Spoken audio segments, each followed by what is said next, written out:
Through my father's side of the family, we just do have a most interesting background. My father was born on Norfolk Island in the South Pacific, and he was a descendant of Fletcher Christian. I am Fletcher Christian of the Bounty fame.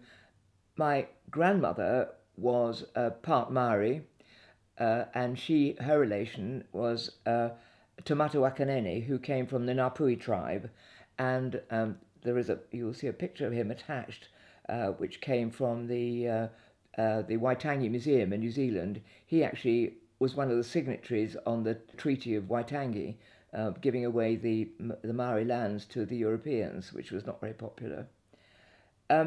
My father was educated at King's School in Parramatta in Sydney, but when war broke out, the one thing he wanted to do, like so many young men, he wanted to join up. And I think he left school probably early, tried to get into the army, was too young. I think they put him in, something like the Pay Corps. But eventually they realised that he was educated and a gentleman and could ride a horse.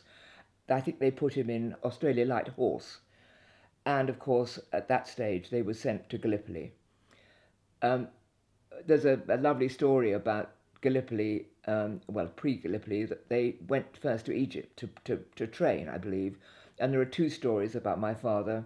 The one I prefer is that he was riding his horse, possibly inebriated, I don't know, up a pyramid in Egypt and broke his leg or his ankle. The other story, which is not nearly as much fun, is that he had appendicitis. But whatever the story was, he was, I suppose, fortunate in that he didn't go in the first wave to Gallipoli, because so many of the young men were obviously killed in that first wave. He was in the second wave, which was slightly safer, and he survived, obviously, to be, repatriated. He was sent to England because he had signed on for the war.